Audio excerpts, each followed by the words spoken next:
Oke, bismillahirrahmanirrahim. Assalamualaikum warahmatullahi wabarakatuh. Oke, apa kabar semuanya? Semoga sehat-sehat selalu ya. Insya Allah hari ini kita akan melanjutkan materi minggu kemarin tentang teori asam basa. Setelah minggu kemarin kita udah mendiskusikan sama-sama tentang pH dari suatu larutan, ya didemonstrasikan gimana cara menentukan pH-nya. Nah, hari ini kita akan sama-sama belajar tentang teorinya, teori asam basa. Seperti apa? Oke, kita akan mulai ya. Kompetensi dasarnya masih sama, menjelaskan konsep asam basa serta kekuatannya dan kesetimbangan pengionnya dalam larutan. Nah, untuk topiknya sendiri yaitu mengenai perkembangan konsep asam basa dan juga pH asam kuat, asam lemah, dan juga basa lemah. Itu untuk topik yang akan kita diskusikan hari ini. Oke, selanjutnya materi yang pertama yaitu tentang sifat umum asam dan basa. Asam itu apa?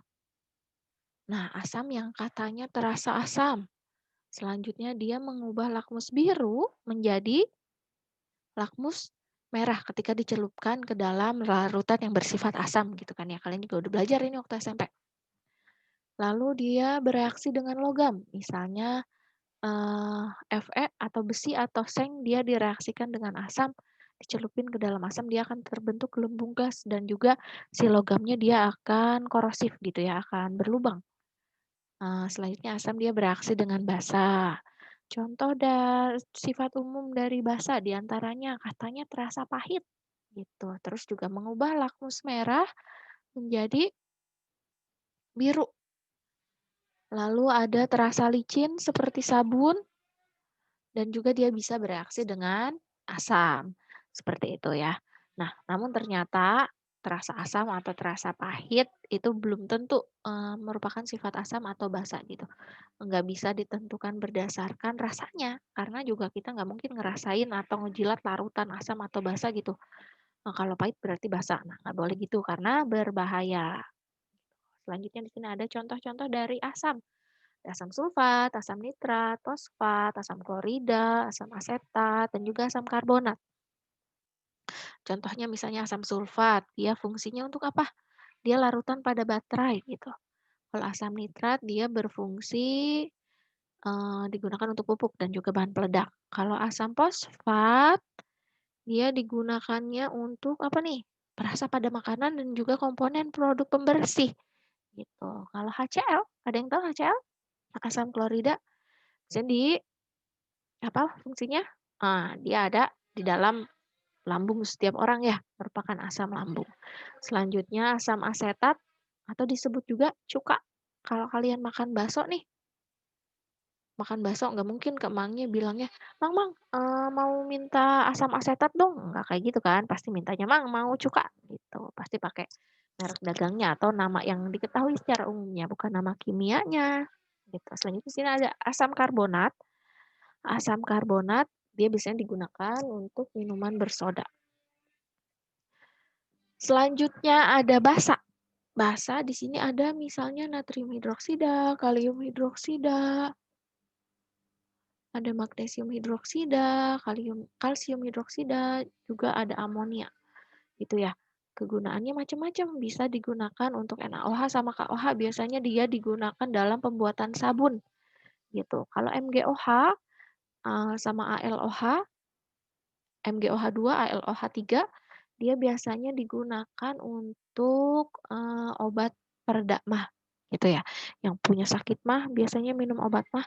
Nah, di dalamnya ada kandungan ini, magnesium hidroksida atau aluminium hidroksida. Selanjutnya ada kalsium hidroksida, dia biasanya digunakan untuk kapur gitu. Terus juga ada amonia NH3, H2O, dia digunakan untuk produk pembersih yang mengandung amonia gitu ya. Ketika NH4OH dia direaksikan atau misalnya terurai di dalam air menjadi ion-ionnya menjadi NH4+ dan OH-. Disebutnya amonium hidroksida gitu. Tadi udah sifat umum, udah juga apa namanya? Contoh-contoh si asam dan basa gitu. Apa aja namanya udah dan fungsinya. Nah, sekarang kita cek bagaimana suatu asam ketika terlarut di dalam air. Nah, saya punya nih Ha, suatu asam, asam Ha, kita sebut aja demikian. Terus bentuk molekulnya seperti itu, ada satu titik merah dan satu titik biru menunjukkan yang satu H, yang satu A gitu. Bentuk molekulnya seperti itu untuk molekul si Ha, si asam itu. Nah, apa yang akan terjadi pada molekul Ha ketika larut di dalam air? Nah, dia itu asam kuat. Kalau misalnya asam kuat, si Ha-nya, kalau misalnya si Ha-nya asam kuat, dia akan berubah menjadi ion-ionnya, ion H+ dan ion A- gitu ketika di dalam air. Dia akan terdisosiasi 100%. Semuanya terdisosiasi menjadi ion-ionnya. Jadi udah tidak ada molekul Ha uh, di dalam air itu gitu. Jadi semuanya terdisosiasi. Dan bagaimana kalau misalnya asam lemah? Asam lemah nih. Si Ha-nya itu merupakan asam lemah. Nah, dia akan hanya ada sebagian yang terdisosiasi gitu ya. Nah, misalnya itu yang kedip-kedip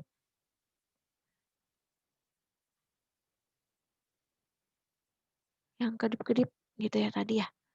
Nah, Ha-nya terdisosiasi sebagian. Jadi nggak semuanya, hanya molekul-molekul tertentu aja yang terdisosiasi. Seperti kita tahu pada materi kesetimbangan larutan ya.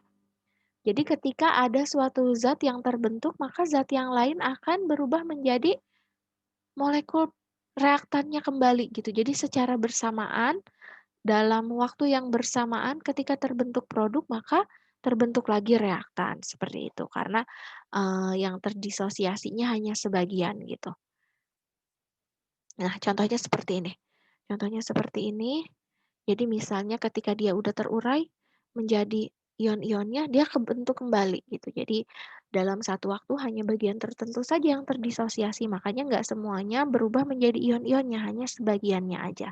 Maka dia disebutnya asam lemah. Atau ini juga berlaku pada basa lemah. Hanya pada basa lemah yang terjadi bukan pembentukan ion H+, tapi ion OH-, gitu ya. Oke, di sini ada contohnya nih. Dari yang barusan kita tahu kalau asam atau basa kuat dia 100% terdisosiasi menjadi ion-ionnya. Yang ini asam, contohnya ada HCl, HNO3, H2SO4. Yang ini basa gitu. Sedangkan untuk asam dan basa lemah, di sini contohnya ada asam asetat atau cuka dan juga amonia gitu ya. Seperti itu, dia terdisosiasi sebagian. Kalau yang kuat terdisosiasi 100% menjadi ionnya. Oke, review lagi tentang pH. Dia skalanya ada 0 sampai 14. Nah, kalau misalnya di lingkungan sekitar kita, misalnya bukan bukan apa namanya, bukan zat kimianya gitu, tapi di lingkungan sekitar kita.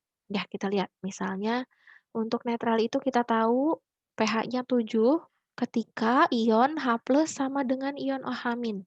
Gitu. Jadi sama jumlahnya. Dan dia pada suhu 25 derajat pH-nya sama dengan 7 untuk air gitu. Kalau kurang dari 7, dia akan bersifat asam. Kenapa bisa asam? Karena ion H+-nya lebih banyak daripada ion OH-nya. Lalu kalau basa dia lebih dari 7. Di sini bisa sampai 14. Cuman kalau untuk mungkin di kondisi di kejadian di alam gitu ya, mungkin nggak nemu yang pH-nya basa banget di 14 gitu. Nah, di sini basa dia pH-nya lebih dari 7 karena ion OH-nya yang lebih banyak daripada ion H+. Seperti itu. Contohnya, nih kalau misalnya hujan normal, hujan pada umumnya, karena dia mengandung karbon dioksida gasnya gitu, maka pH-nya di 5,3 sampai 5,7 masih bersifat asam gitu. Nah, ini untuk air atau mata air gitu ya. Ada sedikit asam dan sedikit basa gitu. Jadi rentangnya antara 6,5 sampai 8,5 pH-nya.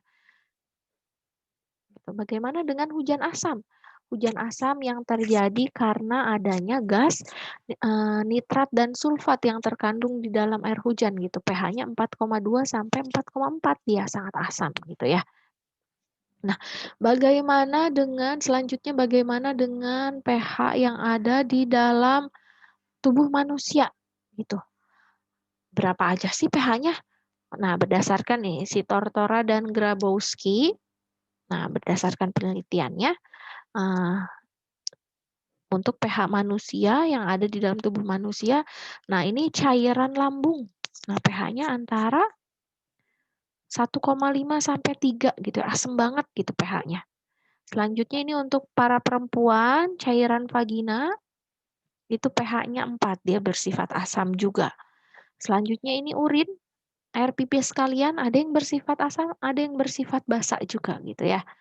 Nah, selanjutnya ini untuk saliva itu air liur kalian bersifat asam gitu. Selanjutnya ini untuk darah, darah kalian hanya sedikit lebih dari netral gitu, yang disebut namanya larutan penyangga. Nanti insya Allah kita akan belajar materi ini di pertemuan selanjutnya, yaitu tentang larutan penyangga ya. Untuk darah kita pH-nya di atas netral dikit. Terus juga ini ada cerebrospinal fluid, cairan yang terdapat di dalam batang otak kalian. Dia juga sama, merupakan larutan penyangga. Nah, sedangkan cairan pankreas yang ada di dalam pankreas kalian itu basa ya. Dan juga ini bile itu empedu. Empedu kalian bersifat basa gitu. Kadang kalau misalnya kalian maaf nih, muntah gitu ya, kadang ada kerasa pahit. Nah, itu cairan di dalam empedu kalian keluar gitu. Terasa pahit. Nah, itu bersifat basa gitu ya. Kayak barusan itu tentang tentang pH. Nah, selanjutnya sekarang kita akan masuk ke materi teori asam basanya. Yang pertama yaitu Arrhenius. Oke, dari sini kita lihat, perhatikan persamaan reaksi berikut. Ini ada yang dari asam dan yang satunya lagi yang basa. Gitu. Di sini ada asam dan basa. Contohnya di sini ada HF, HBr, ada namanya juga. Asam fluorida, asam sulfida, asam asetat.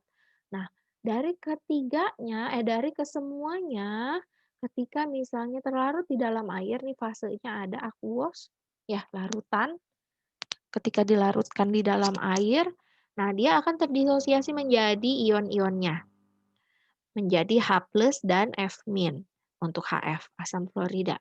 Untuk HBr juga sama, H+ dan Br-. Nah, gimana dengan H2SO4? Nih, H2SO4 menjadi 2H+ dan SO4 2-. Kenapa, Bu? Nah, kamu lihat, ingat lagi materi semester 1. Ya, semester 1 kelas 10. Nah, si H-nya di sini ada 2, berarti dia menjadi 2H+. Ya, menjadi koefisiennya ketika terurai menjadi ion-ionnya gitu ya. Sama dengan H3PO4, asam fosfat gitu. H-nya jadi 3. Nah, dari kesemuanya ini, dari reaksi ionisasinya ini sama-sama semuanya apa coba? Semuanya sama-sama punya H+. Ya, dari kesemuanya ada H+-nya. Jadi, kata Arrhenius, asam itu apa? Asam itu yang memproduksi ion H+ di dalam air. Jadi untuk Arrhenius, dia hanya berlaku di dalam air si asamnya gitu, terlarutnya di dalam air. Sedangkan untuk basa, kita perhatikan nih semuanya nih. Dari natrium hidroksida ada Na+ ditambah OH-, K+ ditambah OH-, Mg2+ ditambah 2 OH- ya. Kita lihat di sini. Gitu. Nah, sama seperti yang sebelumnya di asam.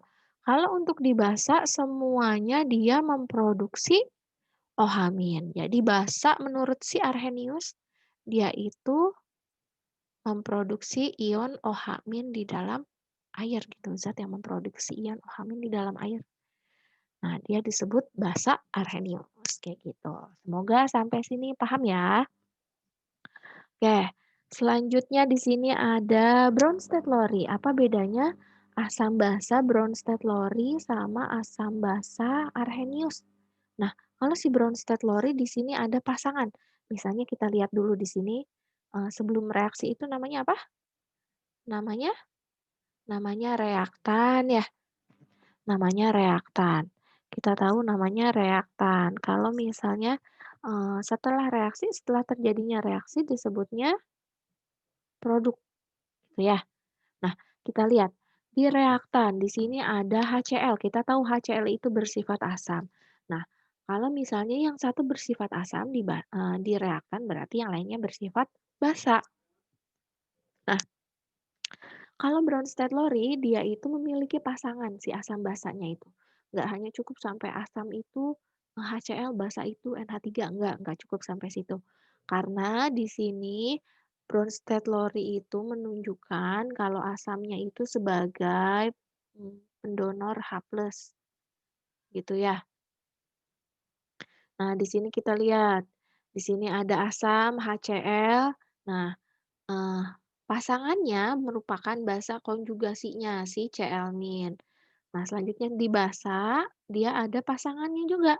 Pasangannya asam konjugasinya, pasangannya NH4+, gitu. Dia menerima H+-nya dari sini. Gitu. Contoh yang lainnya di sini ada persamaan nomor 1 sama persamaan yang nomor 2. Di sini kita punya asam HCOOH, asam metanoat. Nah, si asam metanoat dia asam. Berarti H2O berupa basa gitu.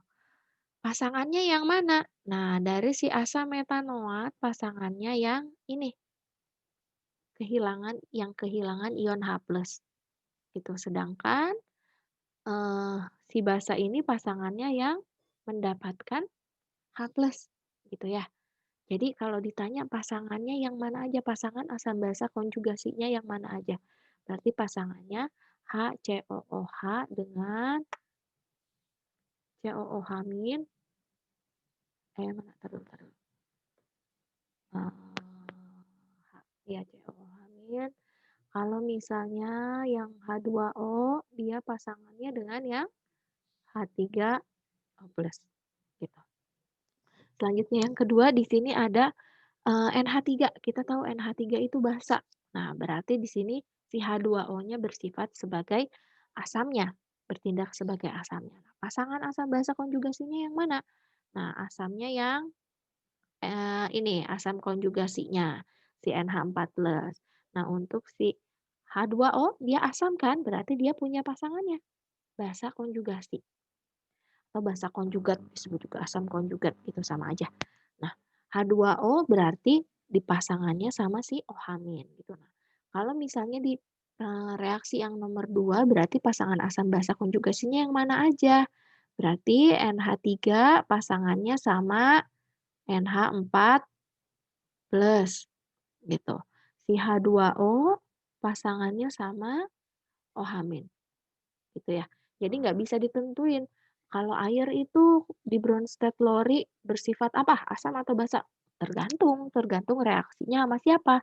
Dia tereaksinya sama asam, berarti si airnya ini bersifat basa. Kalau reaksinya sama basa, berarti si airnya bersifat asam. Kayak gitu, tergantung reaksinya, bisa diperhatikan.